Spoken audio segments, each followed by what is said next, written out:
नमस्कार दोस्तों, स्वागत है आपके अपने YouTube चैनल पारुल त्यागी पर। तो दोस्तों, आज हम सुनेंगे कार्तिक मास में सुना जाने वाला अध्याय अध्याय 18। जब रौद्र रूप महाप्रभु भगवान भोलेनाथ नंदी पर चढ़कर युद्ध भूमि में आए, उनको आया देखकर उनके पराजित गण फिर लौट आए और सिंहनाद करते हुए युद्ध आयुधों से दैत्यों पर प्रहार करने लगे। भीष्म रूपधारी रुद्र को देख दैत्य भागने लगे। तब जलंधर हजारों बाण छोड़ता हुआ शंकर की ओर दौड़ा। उसके शुंभ निशुंभ आदि वीर भी भगवान भोलेनाथ की ओर दौड़े। इतने में भगवान भोलेनाथ ने जलंधर के सब बाण जालों को काटकर अपने अन्य बाणों की आंधी से दैत्य को अपने फरसे से मार डाला। खड़गोरमा नामक दैत्य को अपने फरसे से मार डाला और बलाहक का भी सिर काट दिया।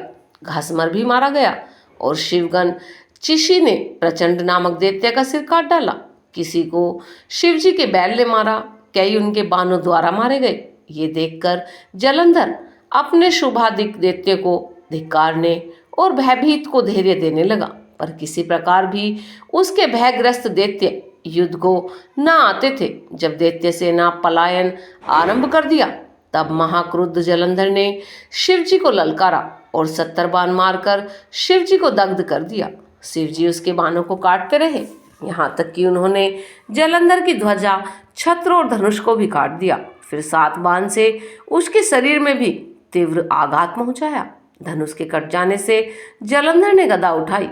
शिवजी ने उसकी गदा के टुकड़े कर दिए। अब उसने समझा कि भगवान भोलेनाथ मुझसे अधिक बलवान है, अतएव उसने गंधर्व माया उत्पन्न कर दी। अनेक गंधर्व अप्सराओं के गण पैदा हो गए।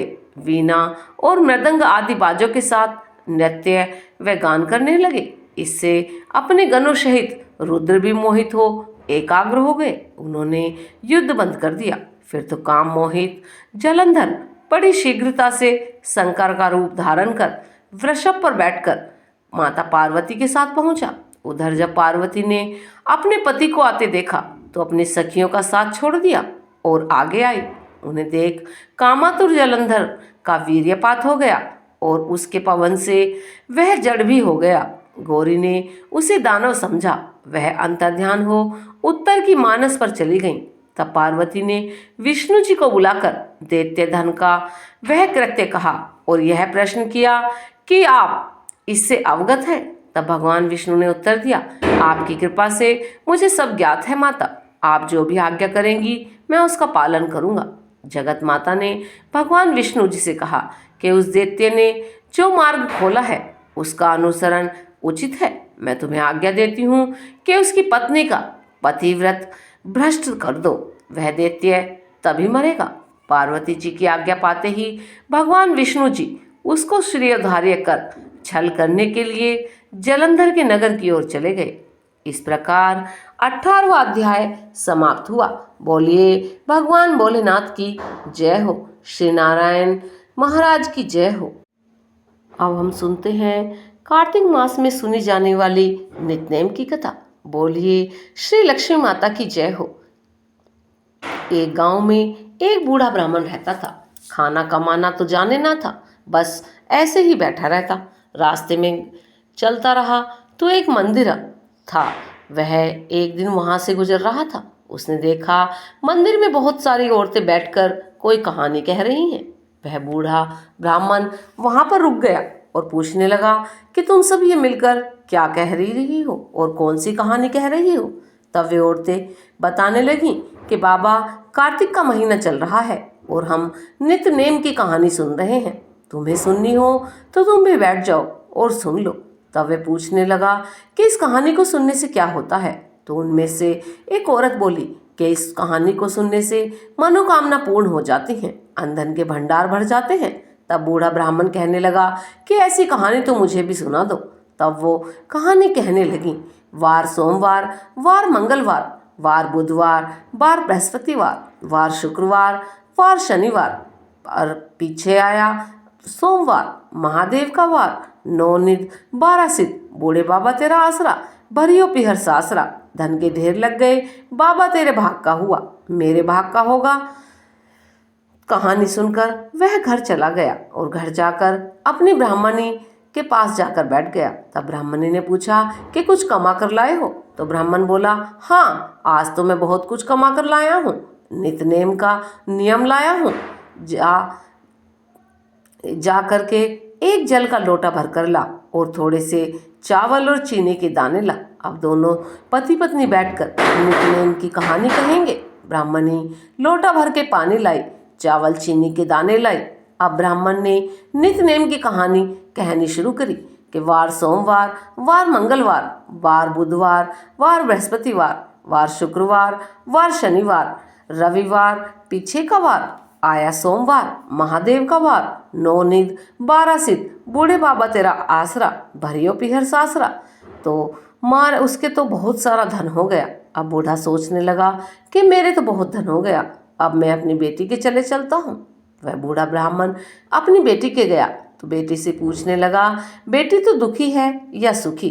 तो उसकी बेटी बोली, बाबा मैं तो बहुत दुखी हूँ, खाने को हो तो खा लेते हैं, नहीं तो मुंह पर हाथ फेर कर सो जाते हैं। तब वह बूढ़ा ब्राह्मण बोला, कोई बात नहीं बेटा, तेरे घर में भी सब कुछ हो जाएगा, तू मेरी नित्यनेम का नियम ले ले। बेटी पूछने लगी, बाबा नित्यनेम का नियम कैसे लेते हैं और क्या करते हैं? मुझे तो कुछ भी नहीं पता। तो वह उसका पिताजी यानी कि बूढ़ा ब्राह्मण बोला कि लोटा भर के पानी ला, चावल चीनी के दाने ला। अब बेटी लोटा भर के पानी लाई और चावल चीनी के दाने ले आई। अब ब्राह्मण कहानी कहने लगा। उसकी बेटी ने भी सुनी। वार सोमवार, वार मंगलवार, वार बुधवार, वार बृहस्पतिवार, वार शुक्रवार, वार शनिवार, वार रविवार पीछे आया सोमवार, महादेव का वार, 9 निद 12 सिद्ध, बूढ़े बाबा तेरा आसरा, भरियो पीहर सासरा। कहानी कहते ही अन्न धन के भंडार भर गए। अब तो उसकी दो रानी जेठानी भागी भागी आई और पूछने लगी कि तेरा बाप आया था, क्या लाया? तो वो लड़की कहने लगी कि मेरा बापू तो बहुत कुछ दे गया है, नित्यनेम का नियम दे गया है, 4 जगह की जोत दे गया, रोटी दे गया। तब देवरानी जेठानी बोली कि ऐसी कहानी तो हमें भी सुना दे। तब वे कहने लगी कि तुम भी सुन लो। उसने कहानी अपने देवरानी जेठानी को भी सुना दी। उसके बाद उनके घर में अन्न धन के भंडार लग गए। जैसे नित्यनेम बूढ़े बाबा ब्राह्मण पर टूटे, ऐसे ही उसकी बेटी पर टूटे। उसकी मनोकामना पूरी करी, ऐसे ही सबकी करना। कहते सुनते हुंकारा भरते, सभी मनोकामना पूरी करना। आज हम सुनते हैं लपसी तपसी की एक पावन कथा, जिसे सुनने से सभी मनोकामनाएं पूर्ण होती हैं। एक तपसी था, एक लपसी था। तपसी तो भगवान की तपस्या करता और लपसी रोज 1.25 सेर की लापसी बनाता, भोग लगाता, घंटी बजाता और जिम लेता। एक दिन दोनों में बहस हो गई। तब तपसी बोला कि मैं बड़ा हूँ, तो लपसी कहने लगा नहीं मैं बड़ा हूँ। तपसी बोला कि मैं रोज भगवान की तपस्या करता हूँ, इसीलिए मैं बड़ा हूँ। तब लपसी बोला कि मैं रोज भगवान को 1.25 सेर की लापसी का भोग लगाता हूँ, इसीलिए मैं बड़ा हूँ। अब दोनों आपस में झगड़ रहे थे। तभी नारद जी वहां से गुजरे तो दोनों को झगड़ते हुए देख पूछने लगे कि क्यों झगड़ रहे हो। तब दोनों ने अपनी अपनी बात कह सुनाई। नारद जी बोले कि तुम लोग आपस में झगड़ा मत करो, तुम में से कौन बड़ा है इस बात का फैसला तो मैं कर दूंगा और कल करूंगा। अब अगले दिन सुबह सुबह तपसी और लपसी दोनों नहा धोकर नारद जी से मिलने के लिए जा रहे थे। दोनों ने सोचा कि पहले अपनी पूजा पाठ कर लेते हैं, तो तपसी तो अपनी तपस्या करने के लिए चल दिया। अब जैसे ही तपसी चला तो नारद जी ने 1.25 करोड़ की अंगूठी रास्ते में रख दी। तपसी ने अंगूठी देखी तो उसने उसको तुरंत उठा लिया। सोचा कि इतनी कीमती अंगूठी है। उसके देखकर मन में लालच आ गया कि इतनी कीमती अंगूठी इसको बेचूंगा, बहुत सारे पैसे मिलेंगे। उन पैसों से एक बहुत शानदार यज्ञ करूंगा और अपने आप को बड़ा साबित कर दूंगा। उधर लपसी ने भी अंगूठी देखी तो सोचने लगा, अरे किसी की कीमती अंगूठी गिर गई है, लेकिन उसने अंगूठी को हाथ तक न लगाया। सोचने लगा कि कहीं मैंने उठा ली तो चोर डाकू मेरे पीछे पड़ जाएंगे, कहीं मुझे मार दिया तो। रोज की तरह 1.25 सेर की लापसी बनाई, भगवान को भोग लगाया, घंटी बजाई और जिम लिया। थोड़ी देर में नारद जी वहां आए। दोनों कहने लगे कि बताओ नारद जी, हम दोनों में से कौन बड़ा है? तो नारद जी बोले कि दोनों खड़े हो जाओ। दोनों खड़े हो गए। जैसे ही दोनों खड़े हुए, तपसी के पैर के नीचे से अंगूठी निकली जो उसने तपस्या करते समय अपने पैर के नीचे छुपा ली थी। नारद जी तपसी से बोले कि इतनी तपस्या कर ली तूने, पर तेरे मन का लालच अभी तक नहीं गया।